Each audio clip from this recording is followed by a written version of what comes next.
a Happy New Year to everybody. I'm happy to see you. I would have preferred to see you a bit later, but this is how parliamentary life goes. So, without further ado, Ms. Ferrari has her hand raised. I'll give you the floor. Point of order, Mr. Chair. Yes, Mr. Massey. I just wanted to recognize today, just recently, the passing of Ed Broadbent, a mentor and good friend of mine who I served in Parliament for, and wanted to acknowledge that publicly at the first possible moment. So thank you, Mr. Chair. Thank you, Mr. Massey. And Toutes mes sympathies, Brian. Yeah, all of our condolences. Ministry Committee. Ed Broadbent was a great Canadian and a great parliamentarian. So thanks for bringing it up, MP Massey. Madame Ferrari, the floor is yours. For letting me sit at INDU, and thank you to MP Massey for that as well. It was great to get that on the record right off the hop. Happy New Year to everybody. I actually think Mr. Perkins had his hand up before me, but I can go first. I don't know. I saw it come up first, but I'm happy to. It's okay. It appeared first on my screen here, but I can yield the floor to MP Perkins. He's second on the list. Okay, that's great. Thank you so much. So obviously we're here today to discuss something super important. As you've seen over the holidays, I'm sure much of you having the opportunity to be in your constituencies over these past couple of weeks have had the opportunity to meet, listen, maybe catch some phone calls, have some coffee chats, worked in your constituency offices to hear sort of the struggles that are happening in and around our country. Some genuine suffering that is happening. Christmas time is a very difficult time for a lot of people in my community of Peterborough, Kawartha. We obviously have a lot of suffering happening with increased homelessness, etc., seniors on fixed incomes. But today we call this meeting, as Conservatives have put forth a motion, an emergency meeting to resume this committee, because one of the things we can do effectively as our role in official opposition is to call out the government when they've made promises to Canadians. And the promise that was made was that cell phone bills would not increase. And we've seen a significant disparaging. We've seen that not come true right now, basically with what's happening. So we've put forth a motion, which we're going to be discussing here today. And in regard to the motion that my colleague, Mr. Perkins, has put forward in relation to recent reports that Rogers will increase customer cell phone bills following a pledge by Rogers CEO Tony Staffieri that prices are going to come down as part of the $26 billion Rogers-Shaw merger approved by the Liberal Minister of Innovation, Science and Industry after committee experts and the Competition Commissioner warned that the deal would lead to higher prices for consumers. The committee therefore agrees to be immediately recalled to undertake a study of up to 4 meetings of at least 2 hours per meeting to study the impact of Liberal-approved merger, and that these meetings begin at the earliest opportunity and conclude by Friday, January 26th. Now, the motion goes on to say more, and I'm going to let my colleague read it into the record because it is his motion that he put forward. But what I wanted to say right off of the hop is, in doing some of this research, I'm a guest, obviously, on this INDU committee.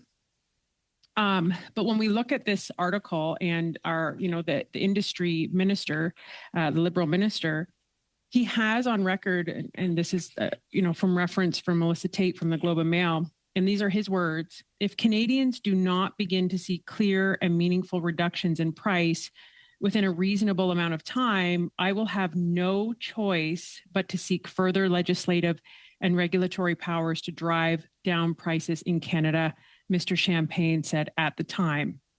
So my guess, and I'm assuming that Liberal MPs, NDP MPs, everyone across the board is going to support this motion, because the question from these comments is, what is a reasonable amount of time, especially in a cost of living crisis when 1 in 4 Canadians can't afford to pay their bills? That's according to another article.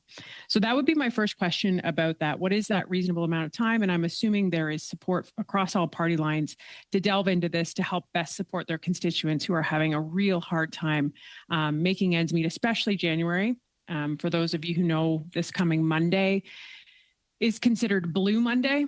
the most depressing day of the year when a lot of those credit card bills come due because people have had to use credit to pay for Christmas bills. So this is going to be a very challenging month and into the winter months to try to cover those costs. So this is the least we can do, is to ensure that people are not paying more for their cell phones that many people need. And I'm just going to end with this one other comment because I think it's really important when we talk about cell phones. This was sent to me by Tracy Filtness Smart. And she said, I pay well over $250 a month for myself and my son's phone. We are both disabled and absolutely need this service. I think that's really important to have on the record that this, for many people, this isn't a luxury. This is a lifeline of communication when we talk about cell service. But it's so hard to budget for it. Having my cell phone saved my life in 2019 as I had an aneurysm, rupture, and stroke, but was able to dial 911 in time to get medevaced out. My phone is always with me for this reason. I pray it doesn't go up in price more, or I'm not sure how we can continue to pay. I am sure there are many other people in this situation as well. I appreciate you for putting forth this motion, Mr. Perkins, she says. So with that, I'll leave it with my colleagues, but I really urge my colleagues today that this is our duty. We are here as elected representatives to ensure that Canadians have a life that is not a suffering, but is rather of an opportunity to live. Thank you. Thank you, MP Ferrari. And before I turn it over to MP Perkins, just on my list, I have MP Perkins, MP Viss, Lemire, Gourde, and Massé. Mr. Perkins. I believe you're on mute, and so that's the first time I say that in 2024. I know sometimes you wish that you had control of my mute, Mr. Chair. Thank you, everyone, for coming to the meeting while we're on a constituency session of our job. I too would like to begin by acknowledging, if I could, Ed Broadbent's passing today. I was a young staffer, as many of you know, in the Mulroney days when Mr. Broadbent was the leader of the NDP, and he was a remarkable leader for that party, a great parliamentarian, and represented the people of Oshawa well in his many years in Parliament. So I just like to acknowledge that, and also on a happier note, acknowledge Ryan MP Turnbull signed in today with his new addition. We haven't had a chance to meet since you've had your second child. Congratulations, Ryan. We're all very happy for you. And the letter that was sent calling for this meeting, for those who are watching, it's an emergency meeting that has to be called within 5 days of 5 MPs signing a letter, is to discuss whether or not we should have a particular study, an urgent study on an issue that's come up. And this committee, as we know, is very busy with C27 and is still awaiting the next level of scrutiny of the Stellantis contracts. But it was a bit surprising, I think, for most of us to see. I think it was the January 3rd announced. It was in most of the media on January 4th of this new 2024 year. It was a kind of shocking way to greet the year, that the most expensive cell phone provider in the world, Rogers, announced apparently that they're not making enough money and that cell phone packages were going up $7 to $9. And as my colleague MP Ferrari said, this is a very ubiquitous thing. It is probably the thing that most Canadians share in common. 83% of Canadians, by the last time I looked, have a cell phone. That's more than people that own a house, more than most Canadians have. If anything else, probably is a cell phone, for the reasons that MP Ferrari outlined, is that it's our communication lifeline, it's our phone lifeline, it's our connection to the world through the internet, it's our emergency lifeline, as she outlined in that difficult situation of her constituent. And you know, this is a cell phone price increase when a year ago the big three, TELUS, or sorry, not TELUS, but Shaw, Rogers, and Quebecor were before this committee almost to the day, saying that we needed to have this sale of the Shaw assets and it would increase competition in this country and reduce prices for Canadians. But we know that a month after the Freedom sale was done in April 2023, just that 1 month before the ink had even dried on the Liberal government's approval of the Quebecor buying Freedom Mobile and Rogers buying the Shaw assets, and those two transactions removed two cell phone competitors from the Canadian market. Quebecor also put up Freedom's prices, even though they had said they would not do that. They only waited a month to do that. And like I said, why is that important? Well, 83% of us have a cell phone, and we're in the middle of this cost of living crisis. And, you know, we know that since 2016, Stats Canada has reported that Canadians are paying almost 20%. I know it feels like more to most people, but almost 20% more per household out of their income than they were prior to 2016 for cell phone services. And international studies, many of them which we know, show prices for cell phone services in the US, Australia, and other countries are actually declining while ours are going up. Consumer reported in August this year, or 2023, that Canadians pay 20% more than Americans and 170% more than Australians for the average cell phone package.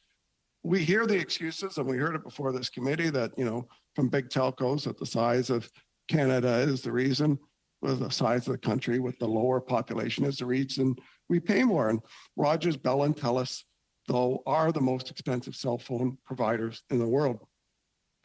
And I mentioned at the time a year ago, and I'll say it again, their operating profits are quite high. Their operating profits, their gross operating profits, are 62 to 65%. That's twice as high as the profit of the major carriers of cell phone and mobile services in the United States and Australia. So how bad is it? Well, in Canada, the average price per gigabyte of data on your cell phone is $5.37. In a country larger than Canada, because we hear that excuse all the time about the size of Canada, Russia, not that they're in vogue these days, they only pay 25 cents now US per gigabyte. Now, I won't leave it Australia. Australia has about the same density and land area as Canada. They have more competition, and they only pay 44 cents a gigabyte for data on their phones, while we're paying over $5. And our cell phone providers are making twice the level of gross profit. So it's clear that what we have is a problem here with competition, and those that have this protected status take us and consumers and, quite frankly, the federal government for granted.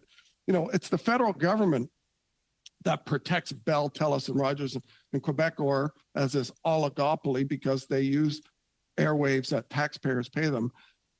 It's that protection that allows them to have this double the average operating profit and massively most expensive cell phone providers in the world. And last year, the Liberal government approved the sale of Shaw's assets to Rogers and Quebecor, removing two of the competitors in the market. And the Liberals claimed at the time that the companies would respect the fact that prices would still go down, even though there would be fewer competitors, which has never actually happened in any competitive market where you have reduced competitors and prices go down. But now Rogers and Quebecor are thumbing their noses even at this Liberal government by raising prices. And the Liberal Minister of Industry, the Minister of Meetings, has had tough talks, we've heard it in the House, tough talks in grocery and tough talks in cell phones, but the prices still go up. And what does he say about cell phones? Well, he says, I'm watching closely, as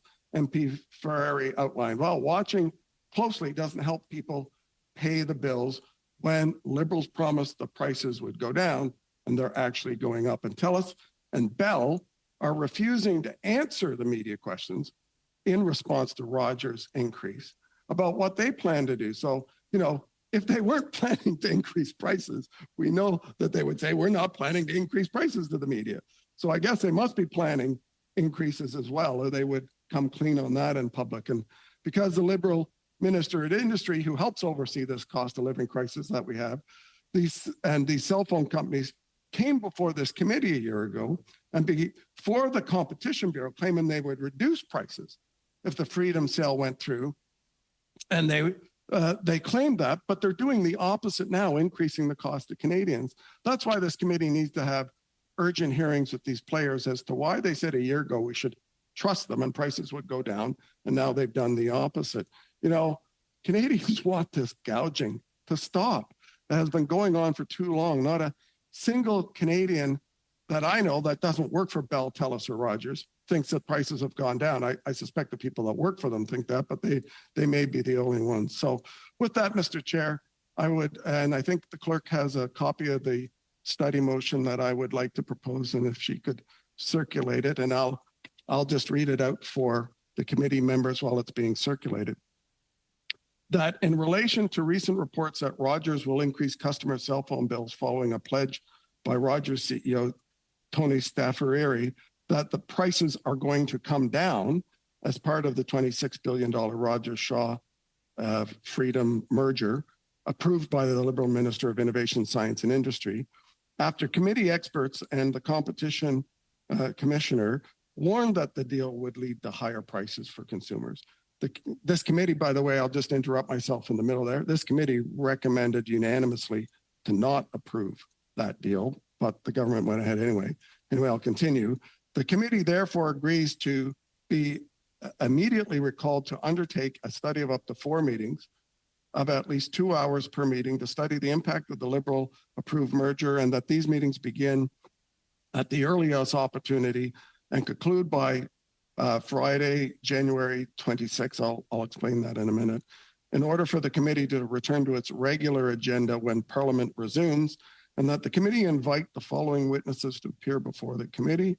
A, François-Philippe Champagne, Minister of Innovation, Science and Industry, and Simon Kennedy, the Deputy Minister of that same department. B, Tony Staffareri, CEO and President of Rogers. Mike Babic, President and CEO of BCE. Darren Entwistle, President and CEO of TELUS. And Pierre Carapelado, President and CEO of Quebecor Media. C, Navdeep Bains, the former Minister of Industry and Chief Corporate Affairs Officer for Rogers Communications. D, Matthew Boswell, Commissioner of Competition. And E, all other witnesses that the committee deems necessary. And that the committee requests that the Department of Innovation, Science and Development provide a progress report on Rogers' 5 legally binding investment commitments to improve connectivity over the next 5 years, and subject to the approval of the recognized parties' whips and the availability of meeting slots from the House of Commons, the committee hold additional meetings and or extend committee meetings beyond an hour on each allotted day for each meeting on this matter. That's the end of the motion, and we have a full agenda. I've suggested to try and do these meetings before the 26th. I know that's maybe a challenge given that's only not next week, but the week after. And I understand we all have at various times during the week the pre-session caucus gatherings. But as always, when we all propose motions and study motions here, we're open to improvement suggestions and ways that fellow committee members think we might be able to get this done within the agenda timing and many pressures that all of us have at various meetings. So with that, Mr. Chair, I'll leave it there for now. Thank you very much, Mr. Perkins. So all members have heard the terms of the motion, and it was also distributed electronically earlier today. So we're now debating the motion moved by Mr. Perkins. Mr. Viss. Well, thank you, Mr. Chair.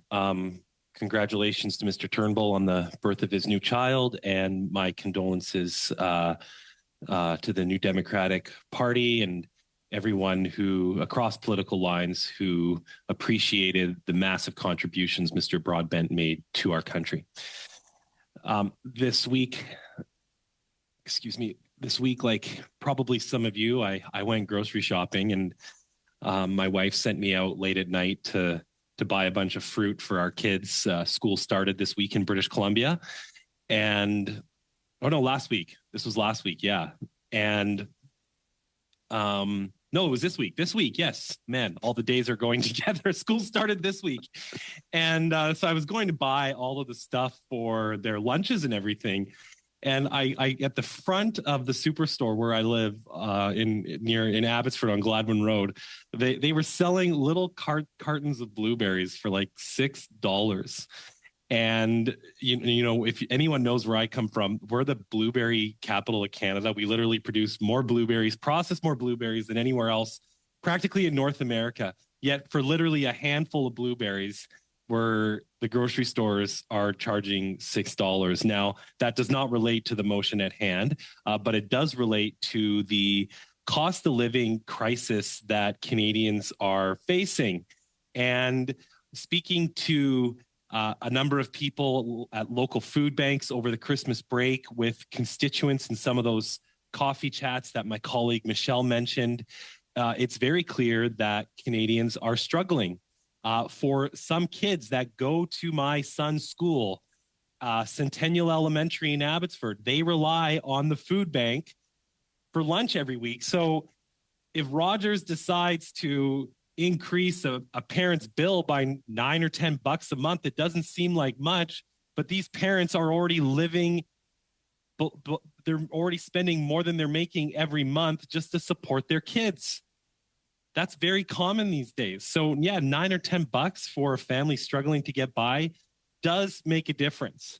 And this is also important because on January 25th, the CEO of Rogers came to this committee, Mr. Staffieri, and he made it very, very clear that this deal, especially for British Columbia and Alberta, in his testimony, would inject a new and substantial source of competition. Competition usually means to me that we're going to see some type of price decrease because there's going to be more players in the market.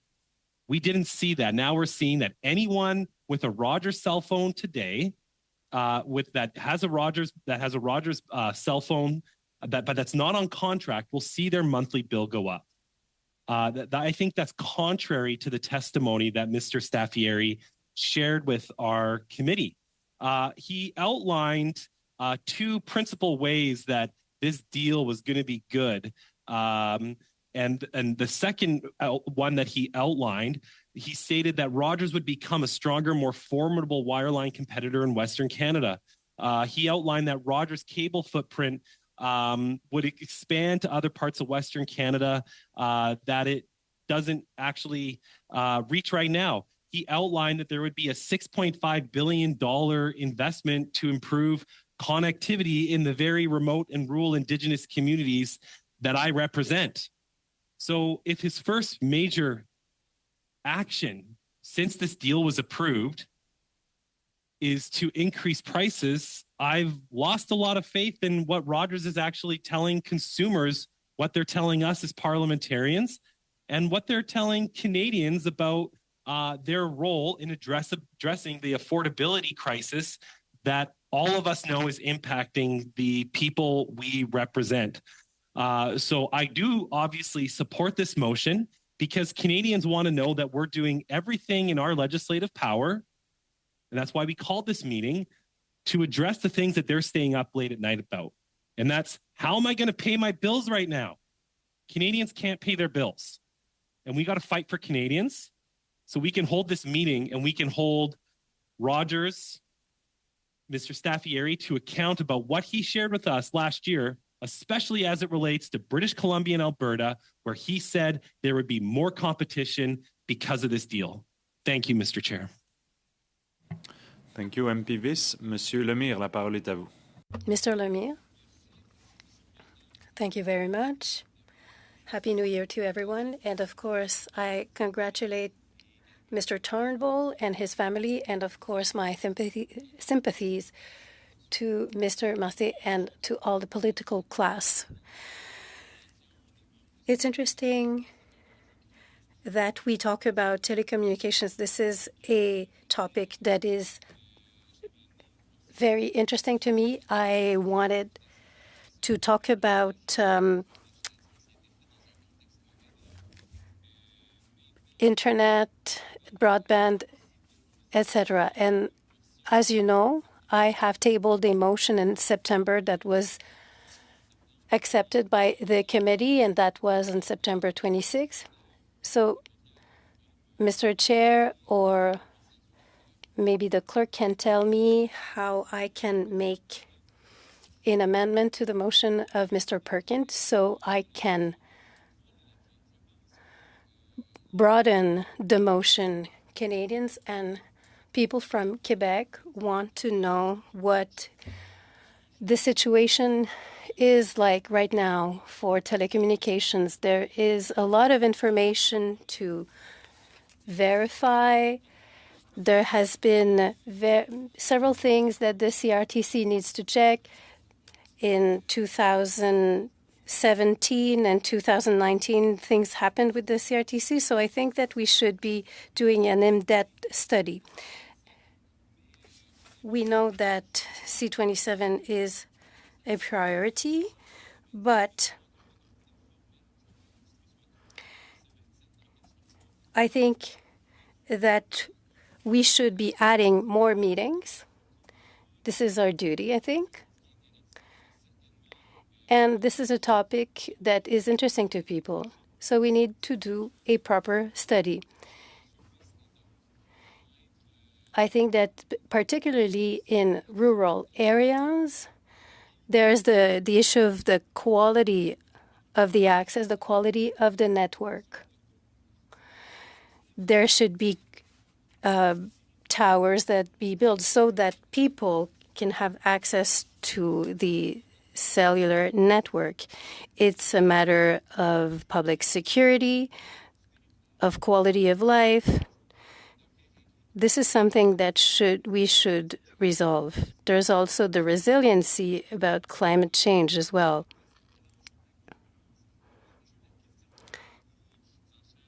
We're talking about competition as well.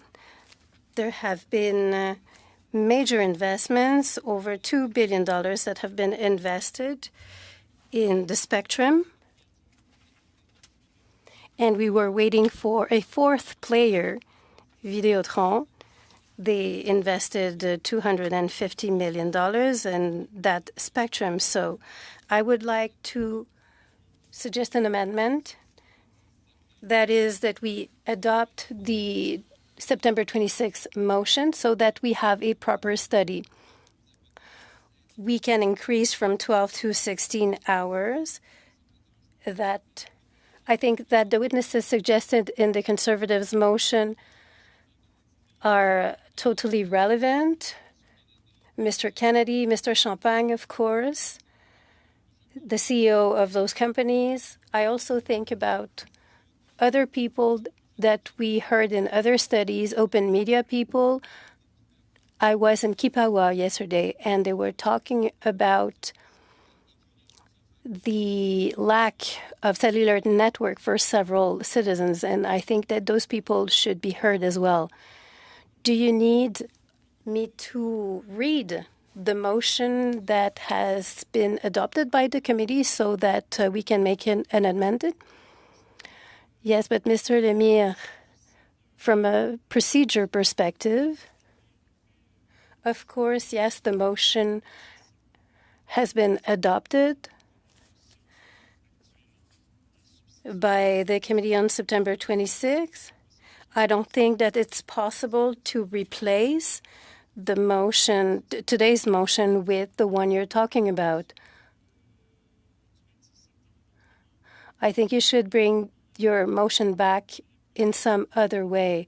I think you should be amending specifically the motion that we are debating right now. That's how the procedure works. So I'm not sure what you want to do. If that's the simplest thing to do, that's what I would suggest. So I suggest that we reject today's motion and that we prioritize the motion that was adopted on September 26 so that we can do a fulsome study and we can invite witnesses and that we go into that for the situation of telecommunications. Thank you very much. Mr. Gould. Thank you, Mr. Chair. Happy to fill in for my colleague, Mr. Généreux, who couldn't be here today. I was not surprised to see Rogers announcing price increases for next week on January 17. I remember the work that had been done last spring, and I have to say I was worried. When there's a merger, usually there are competition issues. Mergers often lead to price increases. However, Minister Champagne had promised at the press conference that there would not be price increases. And here's what the minister said. That was very interesting and quite convincing. If Canadians do not see a significant reduction of prices in a reasonable amount of time, I will have no other choice but to use other legislative powers to decrease prices. That's what he said, and that was quite a statement from the minister. It was a promise that prices would go down, and there were probably discussions about that. We realize now that it's false because a few months after the merger, price hikes are announced. We know that prices are increasing. Families are having a hard time. And nowadays, everybody has a cell phone. This is very important. And more than 80% of Canadians are impacted by this decision. So I will support this motion, this Conservative motion, because I think it's worth it to have people from the industry and the minister to say what he is going to say. He promised to Canadians that this was something good to have this merger and that would lead to price decreases. But we're still waiting for that. Actually, there are price hikes now. So I will support this motion. And I hope that the whole committee will move forward. Canadians have been duped, and I think they should have answers about what the government is going to do. Thank you very much. Thank you, Mr. Gould. Mr. Massé now. Thank you, Mr. Chair, and thank you to my colleagues for the condolences for the Broadbent family. And of course, Mr. Turnbull, congratulations. Exciting time for you and your family, and I wish you all the best. Having a holiday baby as well, too, will be even more fun. I have similar concerns about the industry, and I can go back for a long period of time here. But I also have a little bit concerns about the process here, too, is that I actually looked at Mr. Lemire's motion, and this is kind of like a subset of that motion. I quite frankly thought that perhaps it might not be in order in some respects, because Mr. Lemire's motion would carry a lot of these elements forward. In fact, it gave some latitude for this. And I know that this issue in particular that's been brought forth, and I appreciate it, is fairly specific to Rogers in itself, but it also affects customers of Bell and TELUS, and why we throw them under the bus by not including them is something I have a concern about as well, too. Because when you look at the telco policy and how we've arrived at the most recent decisions of the minister, they actually go back to the foundations of deregulation in this country. And for when I received, my posting in Ottawa here, it was during the time when basically John Manley and Brian Tobin were starting to work on this issue, and they had the deregulation through the Mulroney years. But then we had Alan Rock, who actually then put through a process for removing foreign direct investment. That was the first minister I went through. And then Lucien Robillard after that. He followed up after that. Then we had David Emerson, who was a Liberal and then later on a Conservative, back and forth, that had his policies. Then we had Maxime Bernier, who actually had a lot of changes during that time on their Harper administration. I certainly would want him as a witness at this actual hearing because it actually helps found the foundation of some of the problems that we're faced right now. Then we have Mr. Jim Prentice, the late Jim Prentice, who was a terrific man, and he was industry minister briefly, and followed by Tony Clement, who would also might be an interesting person to bring to this committee because of the policy changes that took place under his tenure. And then Mr. Paradis, Christian Paradis, who actually moved a process that when you looked at the Harper government, they talked about a first in telecommunications plan in terms of advocacy for consumers. Then we had James Moore, Minister Moore was here for a while.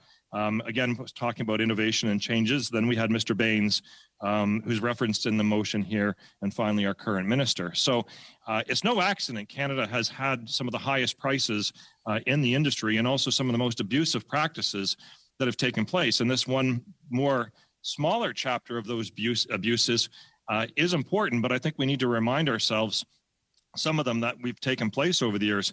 I remember one of the first ones I dealt with was Bell Canada, not even paying pay equity to the women in Bell Canada. And that was one of the first meetings that we had in Ottawa. We had the CEO, who now is hired by the Liberals, who was the CEO at that time, had to be dragged before industry committee about that issue and fought to finally get the Bell rights for workers and women workers done equally. And so that's how that, part of this industry has also been a culture at the workplace that's very disturbing for decades. We also had the deferral accounts. If those that don't know about the deferral accounts or don't remember that, that's basically there was an overcharge by the major corporations, except for SaskTel. SaskTel was actually the only one that didn't charge. In fact, Bell was over $80 that they tried to keep, and it was billions of dollars even after it was awarded. That had to go through the court system, and they even actually had to fight to get the persons with disabilities that were awarded money, some of those things. So we have deferral accounts. That was another thing. We had unlocking cell phones was a big challenge. I actually give Rogers credit for that because we worked on that, and they were the first one actually that unlocked their cell phones. That was an interesting campaign that was done. We still have issues right now with right to repair, where we have cell phone abuse in the industry for the aftermarket when it's either fixing your screen or electronic waste with different, nothing related to intellectual property or so forth, but you actually have consumers at the short end of the stick compared to other countries because we don't have the proper consumer supports for that. We have foreign direct investment, which was supposed to be the panacea of opening up the industry, where I know I mentioned earlier Maxime Bernier and the addition of foreign entrants into the market that were later allowed by government policy to actually be bought up and absorbed into the system, and we have even less competition. And that's the example we have right now, where we have, and what was I predicted at that time is that we have the cannibalization of Shaw by our own domestic industries was the natural course of action that's going to take place. And actually, there's probably going to be further mergers in the industry that could possibly reduce more customers.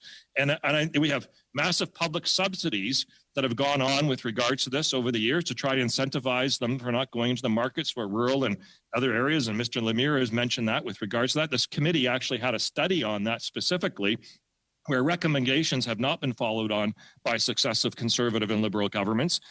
We should probably inventory all of those actual issues and which have been followed and which haven't been followed up, because they actually correlate to some of the things that we'd have in the study right here. And that's just something that we actually did, and we tabled and did a press conference, and it was supported unanimously by all parties at that time. It was Mr. St. Denis, who was the chair at the time, that did that for the Liberals in terms of leading us in the Committee for a Unanimous Report on Rural Broadband Services, and that's been buried as well, too. We also have most recently themselves we're more interested in their own fight than the interest of Canadians and public safety when we had the 911 debacle. So let's not forget about that. They put their interests about each other in front of that, and the minister had to call in from when he was overseas, even to get them to take account for that. And so, at the same time we've had government policies over the years, and what we've done is we've actually lowered corporate taxes. on these entrants and also these iconic organizations. And that hasn't always led to investment. It hasn't led to new competition. It's led to the bleeding of the public purse. And it's also led to a policy of spectrum auction, which I've been advocating for a change for years, where over $22 billion has been taken to the public purse by successive conservative and liberal governments back and forth. And that money has then been passed on to Canadian consumers with the high prices for them to try to get that money back. And the public spectrum is the public asset. It's the same as our air. It's the same as our water. It's the same as our land. We've actually $22 billion up in smoke. And at the same time, it's given the excuse for the entrants and their feuds over towers and their feuds over spectrum, and even actually a system put in place where you could buy and resell spectrum as a basically niche business in the actual industry. And we still haven't changed that fully, especially as we're moving to 5G. And what else do we expect is going to happen when we pass on that bill to Canadians? And so I can't accept the motion as it is in its written form right now because it's not wholesome enough. And again, I think it's part of what Mr. Lemaire's motion really intent was. And it's something that we should be looking towards. We've had issues of a digital bill of rights. We've had issues of privacy that have come up. We have a series of motions that we've done for Canadians, and pricing is, of course, the number one thing that's on people's minds right now. But it's also, this motion is devoid of the fact that the cell phone industry and the technology behind it is a benefit of the public use of the airwaves. And on top of that, it's a now essential service. So we need to do more now than ever before, because if COVID taught us anything else, is that your inclusion in society and the cost of it is associated and related to your mobile device, whether you're actually trying to attend school, whether you're actually trying to communicate with friends, family, relatives, whether you're actually trying to get a job, whether you're trying to actually stay in touch with the world during a 911 emergency.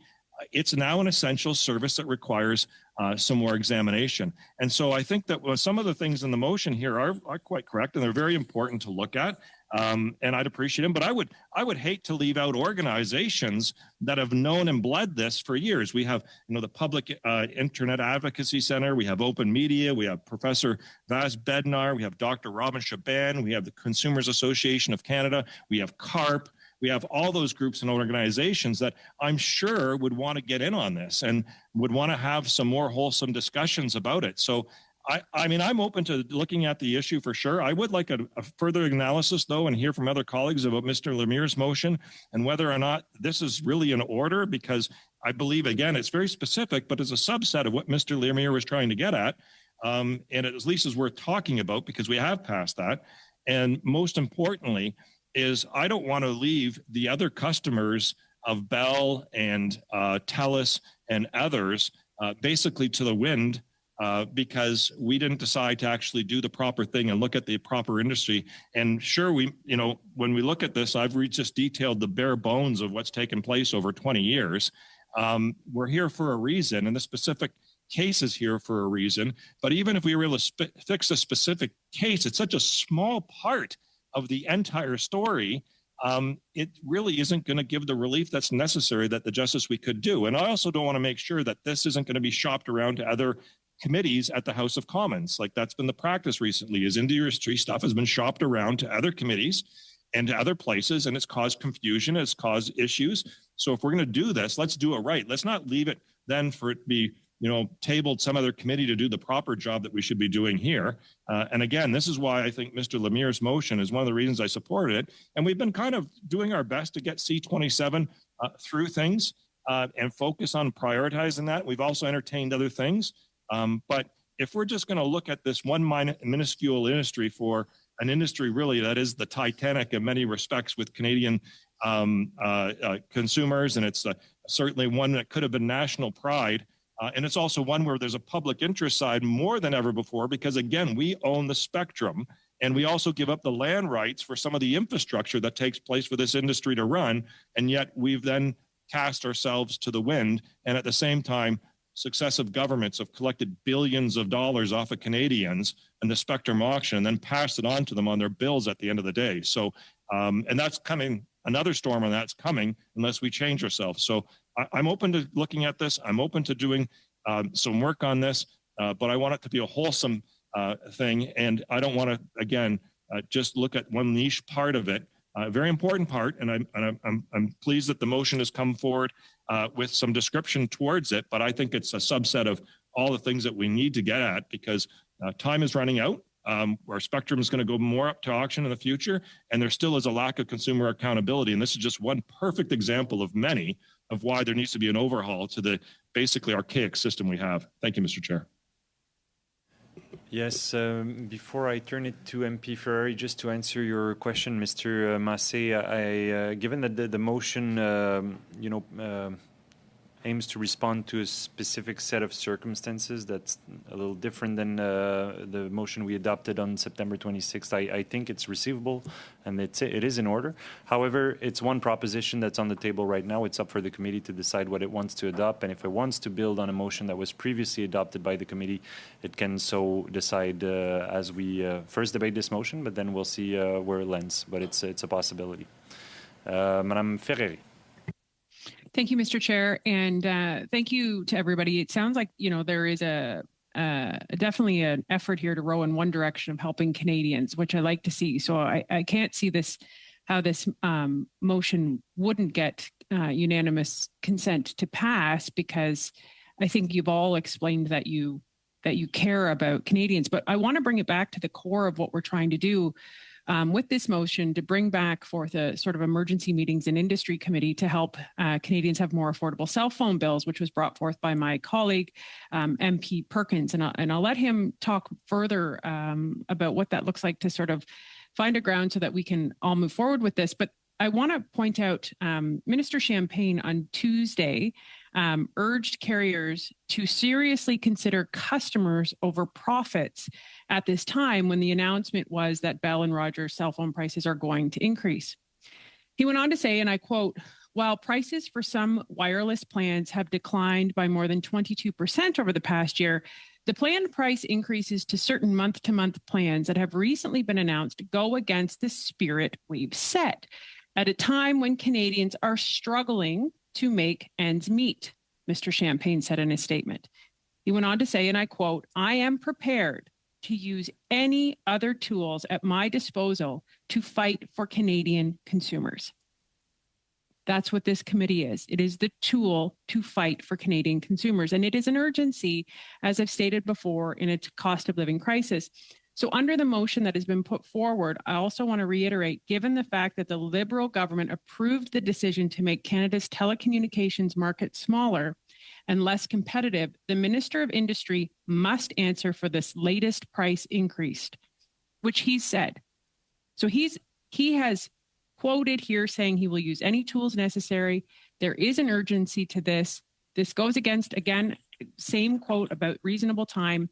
So I just think that, just focusing on that and the motion, that what we're trying to do, that this has an urgency to it. I wanted to also just put into the record, because I know I had spoken earlier, but like some folks had written into me, Jen McCarroll pays $300 for 2 cell phones. These are outrageous numbers. Naveen, $500 for 4 of us. Kathy, $250 for 2 lines. Shu, just over $200 a month for 3 lines. Carol's is really important. I pay 3 cell phone bills so my grandchildren can call home at any time. But this is really interesting. This gentleman wrote in and said, in Mexico, 200 pesos, approximately $16 Canadian, for 31 days, unlimited phoning to Canada, US, and Mexico, unlimited text, unlimited social media, and 5.75 gigabytes of data. So obviously there's an urgency to this. This impacts everyone, as across party lines have acknowledged. Let's come to an agreement here and get this motion passed as soon as possible. Thank you, Mr. Chair. Thank you, MP Sorbara. The floor is yours. Thank you, Chair. And going back to the beginning, obviously, congratulations to Parliamentary Secretary Turnbull on the addition of a new family member, and obviously to Brian Massey, the whole New Democratic family, but really all Canadians. We did lose a passionate and great Canadian that we were blessed to have for so many years. And I still remember the first election campaign that I paid much close attention to at the young age, I think in 1988, and I was about 14 years old, and it was the free trade election, and I will never forget the debates that we were able to watch, and Mr. Broadbent participated in, and the passion he brought to workers, and how he fought for all Canadians. So obviously, rest in peace to him, and prayers to his family and friends. To Mr. Massey, I very much enjoyed your analysis of the wireless industry. There was always been the goal of the governments, and I say the governments on purpose, to ensure we had was 4 participants in the wireless industry. And, we used to use terms in the private sector as the Quad 4 bundle, new participants coming in, how they were going to be financed. If you look around the world, literally every country, it's very, very, very unusual to have more than 3 wireless participants in most countries, large participants, as I would say, and I think here in Canada, getting to 4 participants in our markets has been a goal that I think we've, achieved on many levels. Obviously, we need to continue to monitor it. There are big sunk costs to enter into the market, whether it's on the wireless side, the wireline side, or internet or cable, and all the changing technologies that have taken place over the top, and so forth. And now we get the idea that you can even become just a straight aligned wireless provider and not provide any other services. There are even those thoughts happening within countries. And I did enjoy your analysis, your comments on the wireless spectrum and how that happens. And for folks wanting to understand, auctioning wireless spectrum is a pure economic theory that is done, and what's behind it is quite fascinating. But the issue here is, and I agree with Minister Champagne's comment, now is not the time for wireless companies to be raising rates on consumers and Canadians and hardworking Canadians.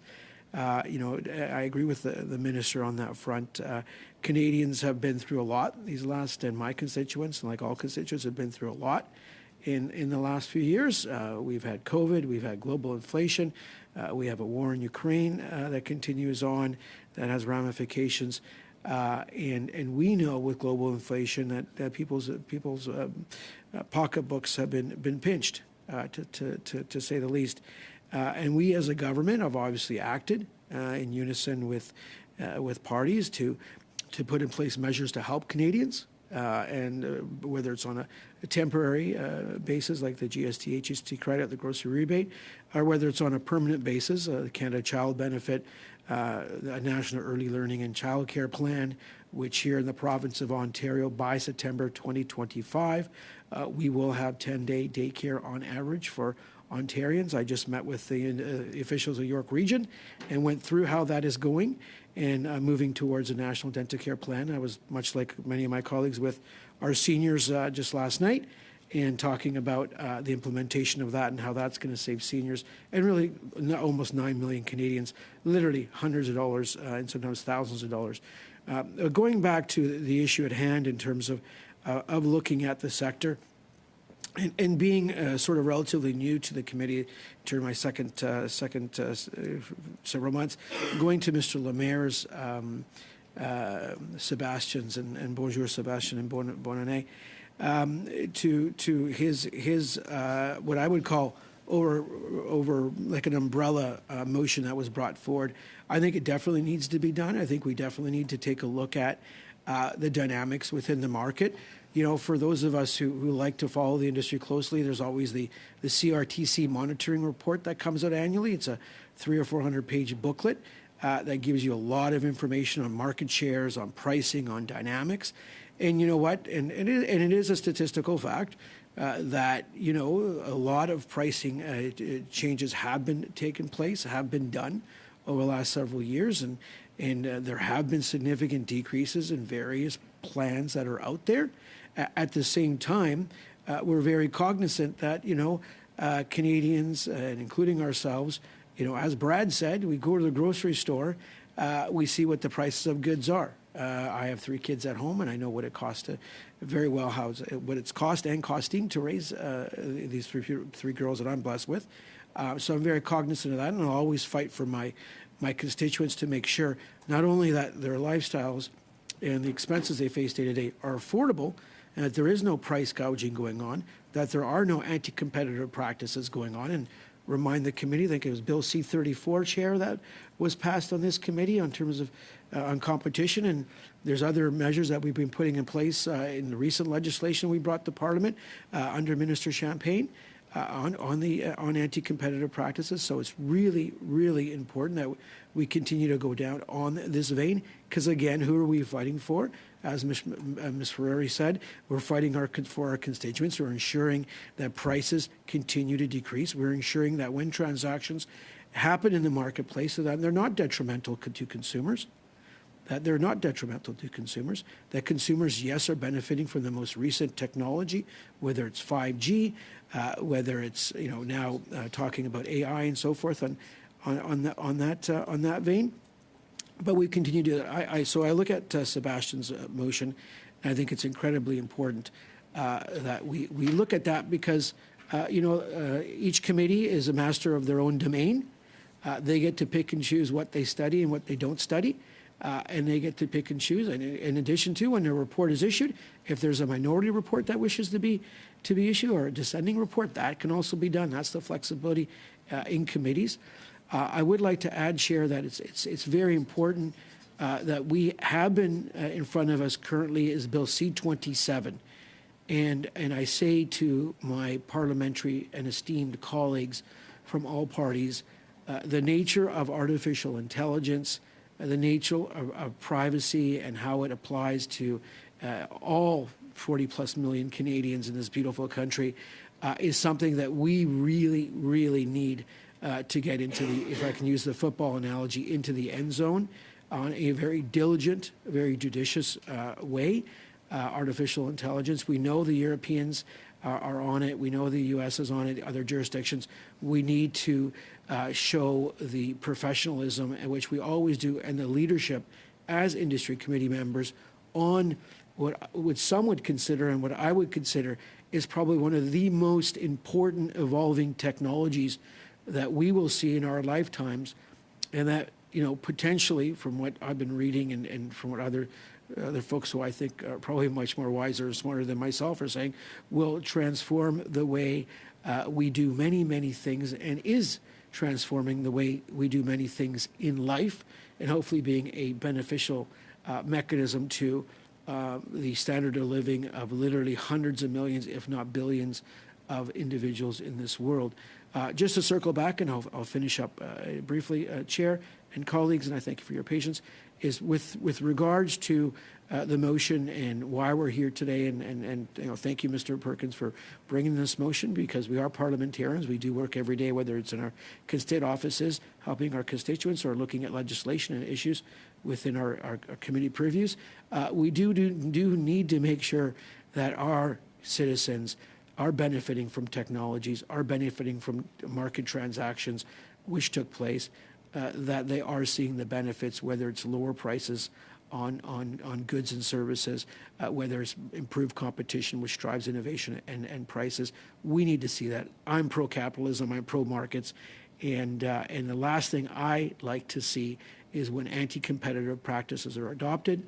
And going back and finishing up, I'm in full alignment with Minister Champagne, and now is not the time to be raising prices on Canadian consumers. Whether it's a small percentage of customers or not, it's really important that consumers out there have confidence in the services they're receiving. And I know I do a lot of us have plans at home with whichever wireless provider, whichever provider we have for services, and I tend to call them all the time to say what new pricing plans they have, and we all should, and we should pressure them all the time to make sure we're getting the best services and the best prices for the plans that we have. And I think it behooves a committee to continue to put that pressure on companies, put that pressure, especially when in companies where, for the fact of the matter is, there is no foreign competition. These are domestic participants.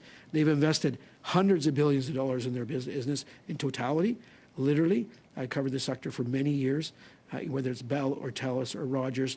The employees that work there, they're very proud to work there. They do a great job.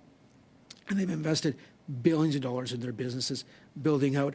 I do say I was reading today, I grew up in northern British Columbia, and I believe Rogers has invested more funds along the Highway of Tears, which goes from Prince Rupert, where I grew up, to Prince George. And anybody that's driven along that line of road, those roughly 740 kilometers or so, would know there are many parts that you never had cell phone service in northern BC in those areas. And that applies to, as Mr. Lemaire said, to, when you look at rural Canada and just our geographic landscape and the need and the necessity for these companies to invest literally hundreds of millions and billions of dollars building out cell towers, building out their service. So they are investing in our communities. We want them to be good corporate partners. We want them to be even better corporate citizens. And we understand the interests that they need to balance. At the same time, we know Canadians need to be ensured that the affordability of life, that they're receiving the measures and the help that they need to have. And that's where I come in and say, you know what, now is not the time for price increases on Canadians.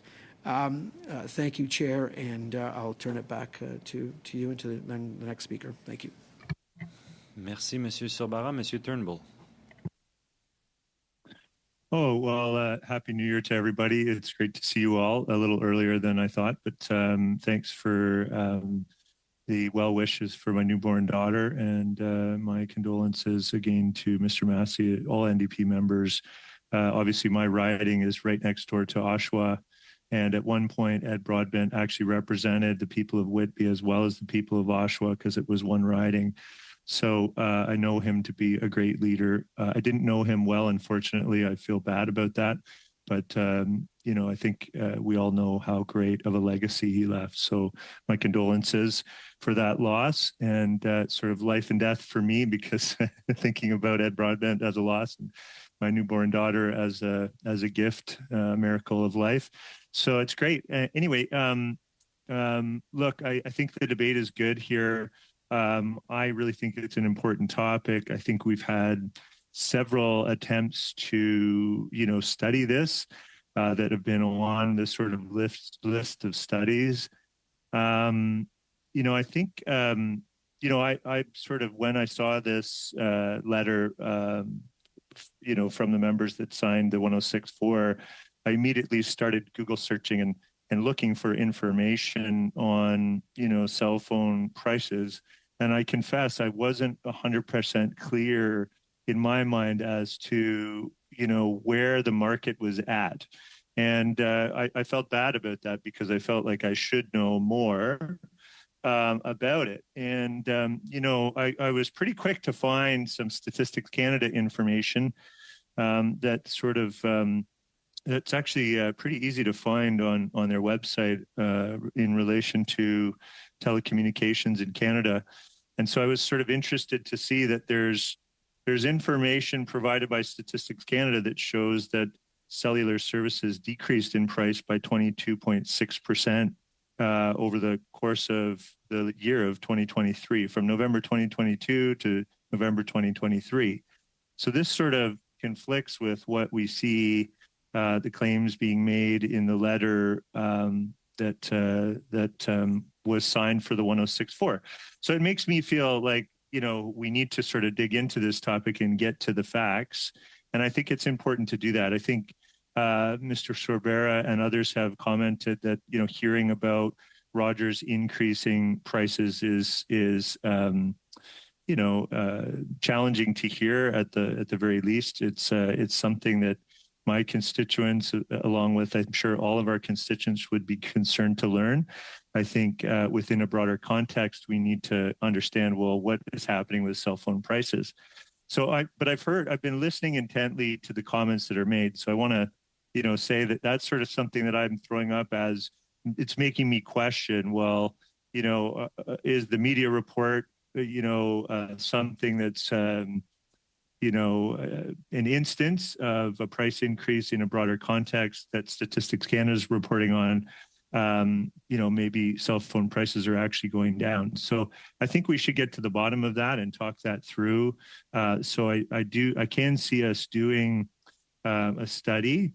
I think the challenge I have with the current motion and I've heard this from other colleagues, is that perhaps Mr. Lemieux's motion might give us a more robust study. And maybe there's a way that we could suggest to be inclusive of what Mr. Perkins has suggested here, but to do a broader study on this topic by using Mr. Lemieux's motion that he had said was adopted, I believe, on September 26th. And so I would humbly submit that we should look at that as an option here. I have some challenges in what's included in Mr. Perkins' motion that says be immediately recalled to undertake a study. I think the timeline is too short to do a robust study on this topic. I think it's in the best interest of Canadians to do a good job and to perhaps, as Mr. Lemieux had suggested, sort of broaden the scope of the study. I also feel that the subcommittee should probably meet sometime relatively soon to determine, what if we can get additional resources, what they should be spent on. I know that Bill C-27 is a really big deal for us, and all of us know that that's a priority for us as parliamentarians, but on behalf of Canadians. I think, the evolution of artificial intelligence is something the world is talking about. And the more we delay on C-27, I think the more we fall behind. And that's a dangerous place to be in. I think we need to, really focus our attention on getting C-27 done. Now so I'm supportive of doing this work. I think we have to think about how we prioritize it. And I would suggest that we refocus our attention perhaps on maybe amending Mr. Lemieux's motion that was previously adopted by the committee so that we can do an even broader, more in-depth study. And what I would do is maybe just suggest, I know I can't move this because we're on the debate of the current motion, so I don't want to take our attention away from that. But what I'd like to do is just let you know in advance what I would suggest, perhaps.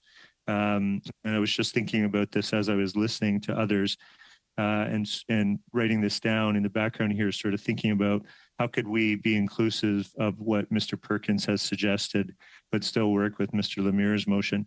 And what I think if we just added one line, and this is what I would propose, is adding one line to Mr. Lemieux's motion, and it would state, and that it examines the position of each player in the market, explores companies' service offerings, and the factors that can influence competitive dynamics. And so, that's a bit broader, I know, in terms of wording, but it gets at prices, it gets at competition, it gets at the service offerings. I think Mr. Lemieux's previous motion focuses also on operating costs and the maintenance of critical infrastructure. I think Mr. Sorbera made a really good point, and Mr. Massey made a really good point about, cell phone sort of infrastructure being public infrastructure. And yet we also know private companies are investing a lot in that infrastructure. In some cases, like I have examples in my riding, the northern part of my riding is all rural, and Durham region, where I live is largely rural. There's urban centers close to Lake Ontario, but there's a large portion of our ridings in Durham region that are rural. And we've had significant investments in rural infrastructure, broadband infrastructure, and cell infrastructure. And those have been needed. And but it's a combination of public-private investment that are making those things happen today.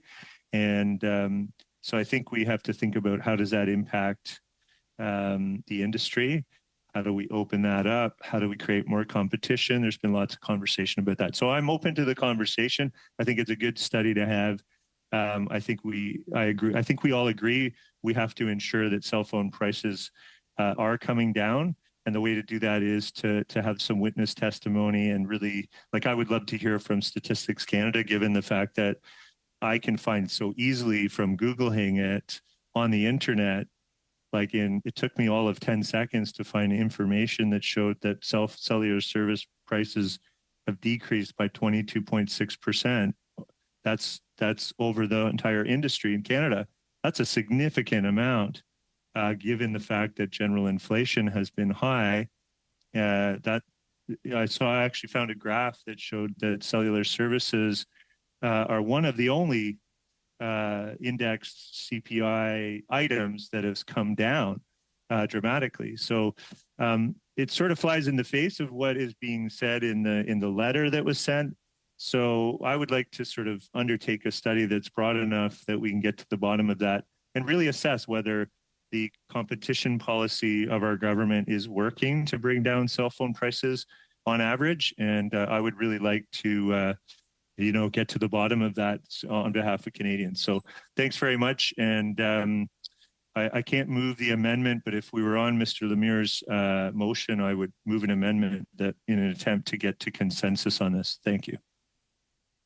Okay, thank you, Mr. Turnbull. And as you rightly pointed out, right now we're still debating Mr. Perkins' motion, so we need to get to the end of this debate before we can perhaps move another motion that could add to Mr. Lemieux's motion. But right now, members, we're still on Mr. Perkins' motion. Mr. Perkins.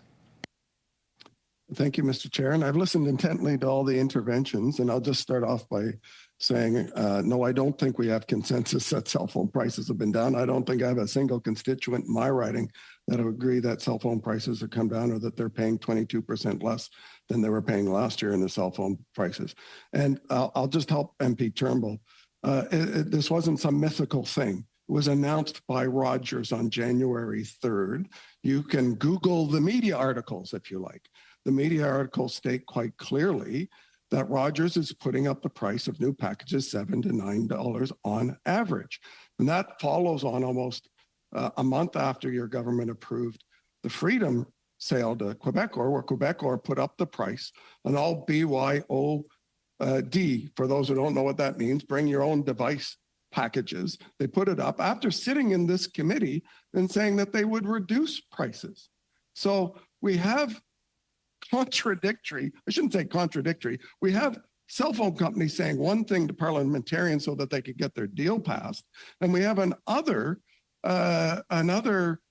actual action by them is now not even when the ink was dry saying they're putting up cell phone prices. And again, only a few days ago, perhaps you should Google that article, that perhaps Rogers is putting this up because former Minister of Industry, Navdeep Bains, who was in charge of reducing cell phone prices, has now gone to work at the most expensive cell phone company in the world and has given them advice that, Parliament's on to other things. Don't worry about it. You can squeeze through a price increase. Nobody will notice. Well, Canadians are noticing. So that's where this comes from. So while I appreciate some members have been busy with other things since Parliament rose, it's been in all the news. Cell phone prices are going up. I do appreciate MP Lemieux's motion. It is, I will agree, it is broader, although it has a lot of micro things in it. I think it's an easy thing to make an amendment to the motion I proposed, but just so we're clear, because I'm not sure everyone read the motion clearly or heard the motion clearly. The motion basically says that we're going to start, because we have this crowded agenda, with doing hearings the week we come back, before we come back, specifically first to ask about these price increases and the inconsistency with the commitments that these companies made to the federal government. And then secondly, it talks about the broader industry opportunity, lists specific witnesses. MP Massey, it lists the four big companies in B, not just the two. It also says that under E, which is perhaps where we can bring in some of, I can't amend my own motion, but another member could amend that motion to add in some of the elements from MP Lemieux's statement, a motion on the earlier study that says in E that we can have all other witnesses as deemed relevant. So the list that MP Massey and other have gone through are all eminently invitable under that, but you certainly can add to that a broader look at the cost structures and competitiveness issues and access, if you like, into that. And then the motion also goes on to say that, of course, as we are, as MP Sorbera said, in charge of our own domain in committees, it does say that we can add more meetings. And the suggestion here is to tag them on to the end of our existing meetings that we have scheduled with the new committee schedule of Mondays and Wednesdays for this committee, that another hour can be added on, as we've been doing with the Green Slush Fund, to continue and add on this, because obviously I think the Liberals would prefer that we not look at cell phone prices until BLC 27 is passed, so that we don't have to deal with it till April or May, long after this story and this issue of cell phone prices is in the news. So I think we can do two things at once. And that's what this motion is trying to do, not to just say we can only do one thing at once. We can do two things at once, as we did in December. Start the study the week before Parliament comes back and continue it by adding on meetings. So I'm open, as I said in my opening, to anyone other than me, because the parliamentary rules are I can't amend my own motion, adding into Section E or perhaps a new Section F that incorporates some, if not all, of the elements of Monsieur Lemire's motion. And then we can get on with the study and get dealing with what Canadians want, was getting to the bottom of why it is these cell phone companies promise the government to reduce fees and then announce that they're increasing them. And that's what this is about. And I would think all members of Parliament, including the government, would want to get to that. Heck, the minister even said this is not what he was expecting when he laid out the rules of this merger, that he was not expecting cell phone companies to be increasing. He expects them to go the other way. So I would think Liberal members would want to hear that about why they're doing that in contravention of the commitments they made to the minister only a year ago. And they'd want to hear about that urgently, not sometime before the summer.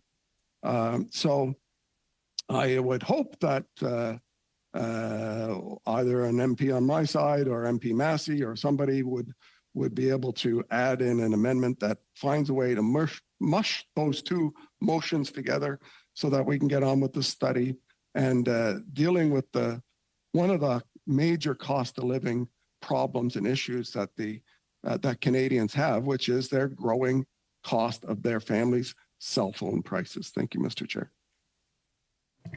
Thank you, Mr. Perkins. MP Van Bynen. Thank you, Mr. Chair. Much has been said, so I won't repeat what has already been highlighted.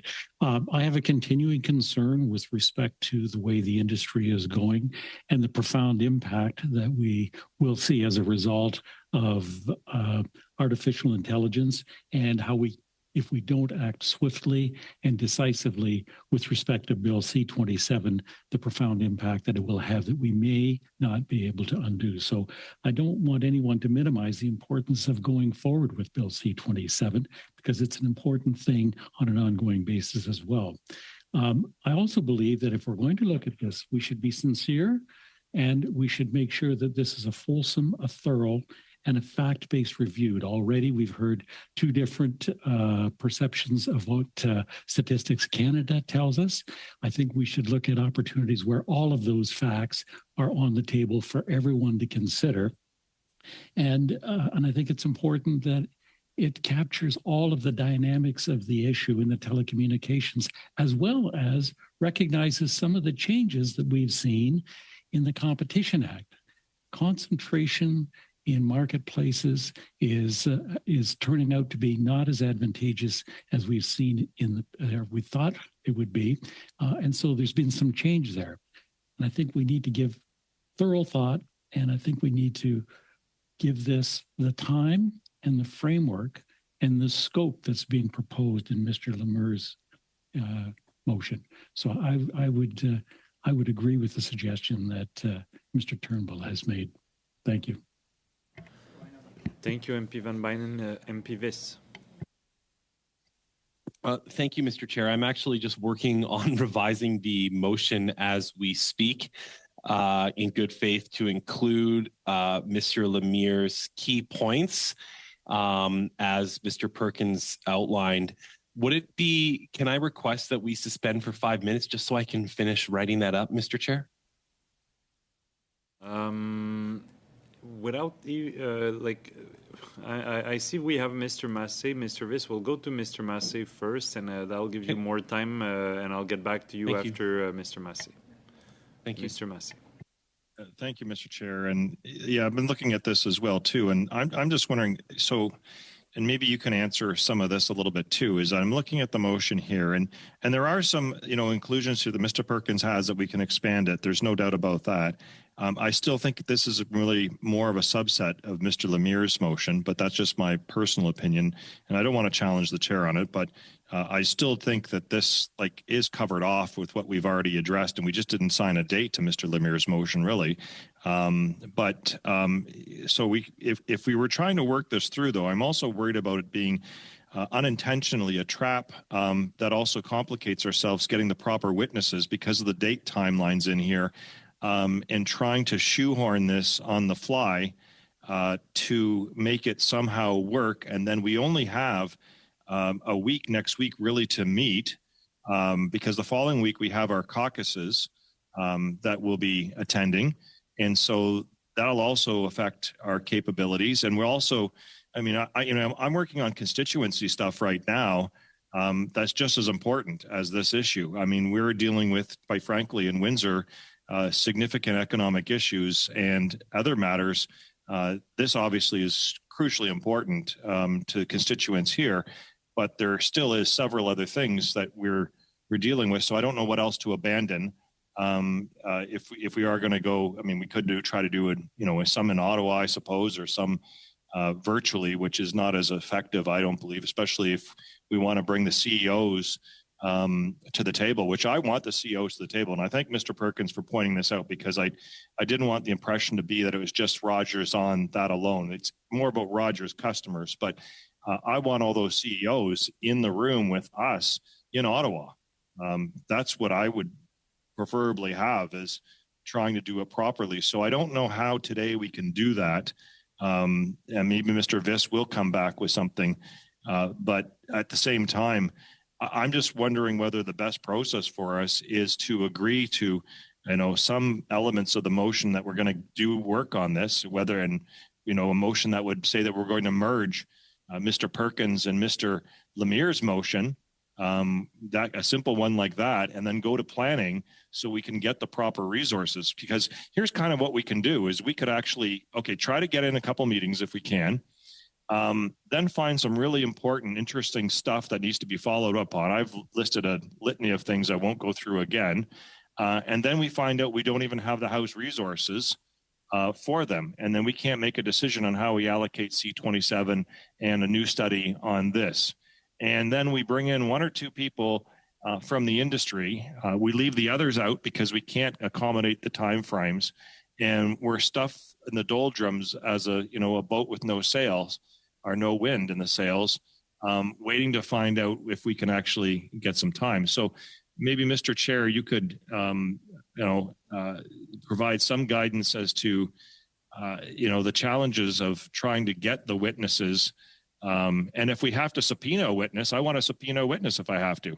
This is a significant issue and important for me for the CEOs. So if we have to do that, and we've seen CEOs come to the Parliament, come to our tables, and not even tell us at the right times the right things that are supposed to be happening. We even had that as an industry committee here. We had the CEOs of the grocery store industry, when they ended pandemic pay, all three of them on the same day, basically through a loophole in the system. And that's actually important work that came out later on that another committee is working on following up on. But it was important because it was this committee that actually brought the CEO grocery retailers the first time in Parliament here. And I don't want to forget that, because I want to do this right with the same CEOs that are right here. It's outrageous that this is going on. And I think, Mr. Perkins deserves credit for highlighting a particular case in the whole whitewash on Canadian consumers that's taking place. But I also don't want to trap us accidentally and not do the right thing, and also almost start something that we can't even finish, and it'd be embarrassing. So I don't know how to wedge these things two together. I have a commitment to myself and to whether we can craft a motion that would, say that we're going to, go to a committee, a business meeting or something. We can even do it next week or whatever. It won't take the full operations of Parliament, and we could focus on crafting a motion of merging the two that we would then start up on. Because if we don't, then what do we do? So if we get one meeting or half a meeting, or we get, maybe a couple people at the table one day and nobody else can show up, and then we're not going to have any credibility with the CEOs and the public if we giving people one business week to come in front of Parliament, and that's going to light up the whole argument that they have to do it virtual and not even attend. That's going to give them tons of credibility on that. And then second of all, they'll be able to escape that. And we've seen that on other industry initiatives that have been, put aside from our committee, or gone to other committees, where we've had a hard time procuring witnesses at certain times at the last minute. And some of that stuff is still spinning its wheels because we're having a fighting time to get people to show up. So my suggestion at this point in time is to see whether there's enough support to stand this down to some degree, but also to have something that's committed so that it gets the confidence of the author of the motion, and also the other author being Mr. Lemire, who's sincerely been waiting. Like, he put that study forth a long time ago. And he did it with sincerity that it would actually be one of the things that would actually be taken up when we had time and it was a priority. So we have that commitment as well, too. And that was talked about when we were at the table. We said that to Mr. Lemire. We all did. We said that if we had some extra time, we had some extra resources, we would go back and look at what we had done. And that's why we passed it. We passed his motion. We didn't have to pass his motion. We could have just put it off to other business. We could have just put it off something else. I haven't even proposed a motion for how to actually go about time use in this Parliament session for industry, because I actually do support what Mr. Lemire has put forth as a priority. And that's the reason I don't have one that's sitting on the books waiting, and haven't pushed the committee to endorse it just for a political point. It hasn't been done because Mr. Lemire actually has something that's pretty darn important. It's a pretty good way actually of looking and using some of the previous industry committee work. So my concern again is that we accidentally end up boxing ourselves in. So I recognize the value of this motion, but I think it makes Mr. Lemire's point in motion much stronger. And if we could somehow merge them with a commitment to do so, if we have to do it through a motion, so there's a public commitment that we do care about what's been brought forth here today, and we do it in a way that solidifies that we're going to go in our subcommittee and get a final draft to bring it back to us, so we don't waste any time when we come back. When we come back to the House of Commons, bang, first meeting. We can actually then do the final stuff on that, and we could even then hopefully move on to C-27 right away as we start to line up the witnesses for this motion, or the final one that we have. So that might be a better use of our parliamentary time, resources, and provide a more concrete opportunity for others outside of the lobbying halls of Ottawa that always seem to get their time here, that might also be able to participate in a more wholesome study. Thank you, MP Massé. I have MP Turnbull and MP Viss.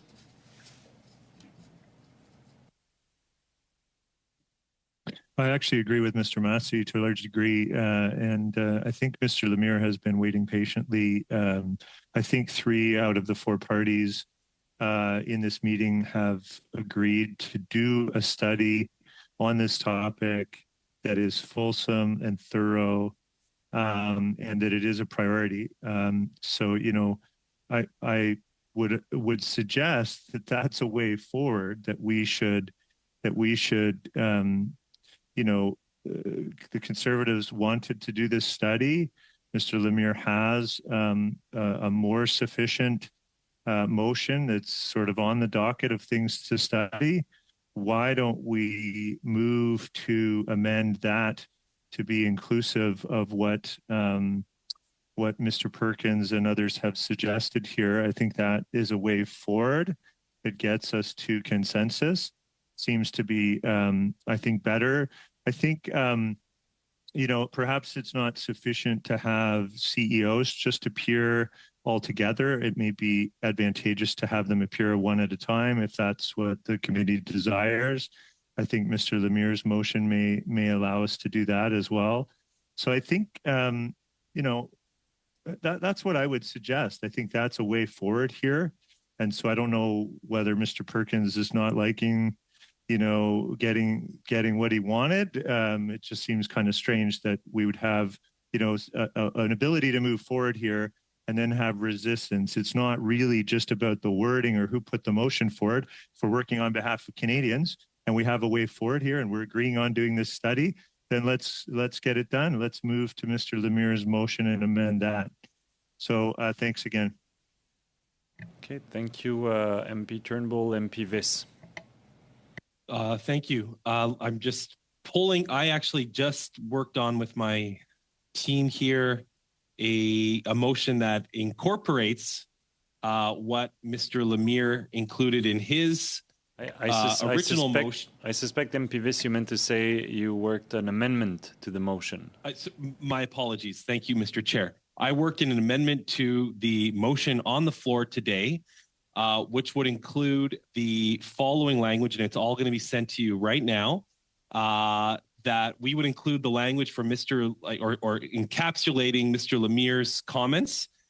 And so if you look at the original motion, the committee therefore agrees to be immediately recalled to undertake a study of up to 6 meetings of at least 2 hours per meeting to study, and this is where we incorporate Mr. Lemire's comments, the modernization of the regulatory framework, examine technological advancements such as 5G, fiber optics, Wi-Fi 6, and many others, that it examine innovative opportunities for businesses and consumers in Canada and internationally, that it scrutinize the operating costs of these technologies and the maintenance of so-called critical infrastructure, that it examines the need for network resiliency in the face of climate change, investigate unused spectrum in more remote and rural areas, as well as deployment targets, that it examines the need to expand mobile connectivity to improve public safety,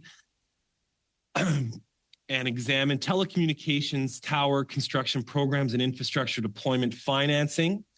And then under subpoint A regarding Minister Champagne, and he appears by January 26, and under Mr. Staffieri, point B, and that he appears by January 26.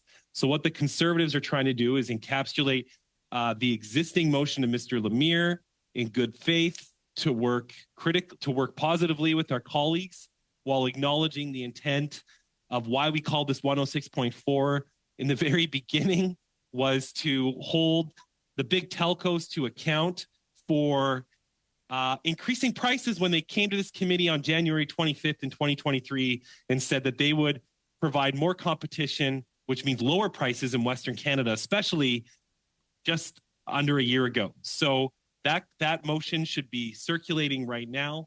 I encourage all committee members to take a quick look at it.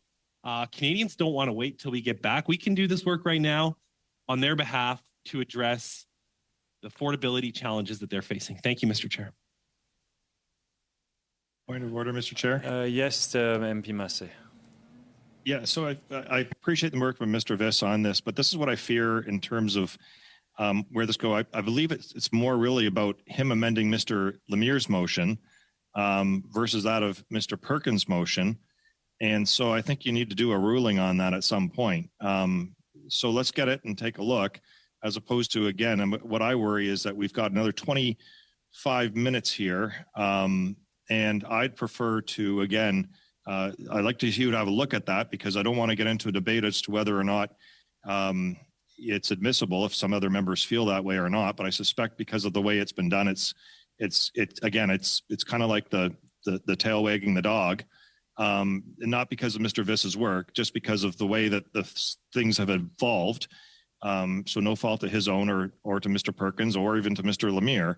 But the reality is we already passed a motion, and I don't want to get into again, I'd rather clear things up and have a direct path after this meeting, because if we don't, then we have to schedule another meeting, and that means it's even longer time to try to get witnesses for this.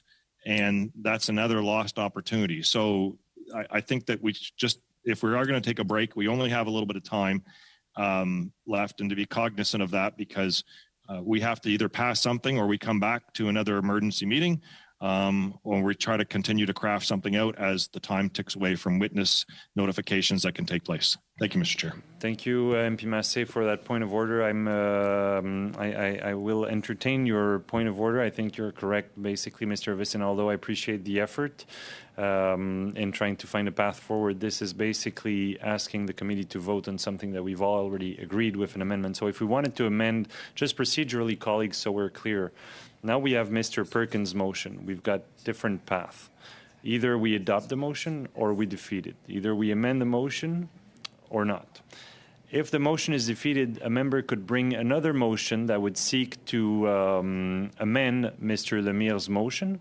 This would need unanimous consent for us to revisit a motion that's already been voted on by the committee. What we could also do is just adopt a motion that just adds to Mr. Lemire's motion, saying, building on what the committee voted on September 26th, it is decided by the committee that we want to add, say, a couple of meetings or invite such and such witness. That's a possibility. But the way you presented your amendment, Mr. Viss, I'm afraid that's then that would be more akin to amending Mr. Lemire's motion, which we already voted on, and that would need unanimous consent, and then that takes us away from the motion we're debating right now, which is Mr. Perkins' motion. So we're back to square one, and Mr. Massé is correct. We only have 21 minutes left. And I don't see any more hands up, which would then mean that the debate collapses on the motion of Mr. Perkins, which would bring it to a vote. But then we still have some time for that 1064 meeting that was called, and there are other venues that I've just outlined for the committee, or outlined, sorry. Monsieur Viss. You're on mute. Thank you, Mr. Chair. Just to the other committee members, if we seek unanimous consent to move forward with Mr. Lemire's motion, would committee members be amenable to, by January 26, having the CEO of Rogers and the minister appear before our committee? So I'm understanding you're just asking that and that would be easier done if we were all in person today, because you're just trying to feel the temperature in the room, and it's harder when we're all on Zoom. But we can't, because we can't do that while we're debating a motion, and we're still debating Mr. Perkins' motion right now. So you can't be asking unanimous consent for that. So I don't know how you can communicate with members on that front, Mr. Viss, but that was a good try. I'll then defer to Madame Ferreri. Thanks, Mr. Chair. Yes, I was going to say the same as my colleague, Mr. Viss. I just think it would send a great message to Canadians watching if we, did our due diligence. This has come to us. Is there, can we get a temperature in the room? As you've said, I don't know how to best do that, whether there's thumbs up or what. But the reality is, and I think you can kind of do this. We need the minister and we need the CEO here before January 26th. This is imminent, and I think it would be critical for us to agree at least on that, and then expand and meet the needs which all the colleagues across party lines have brought forth of doing a fulsome study. But right now we need the minister here as best we can before January 26th. So I don't, and Rogers obviously, but I guess other than saying, hey, do we get this? Like, can we get that? I see Tony looking. It's very hard to do this versus in Zoom, as you pointed out, Mr. Chair. So I don't see any thumbs up. So I'll leave it at that. Thank you, Madame Ferry. Mr. Perkins. Yeah, since I started this, I'll maybe provide what was probably the final comment. So here's where we're at. We've got a price increase that's happening by Rogers. We've got a price increase that's already happened by Quebecor. We've got the two other of the four major players refusing to tell the public what they're going to do about price increases this year.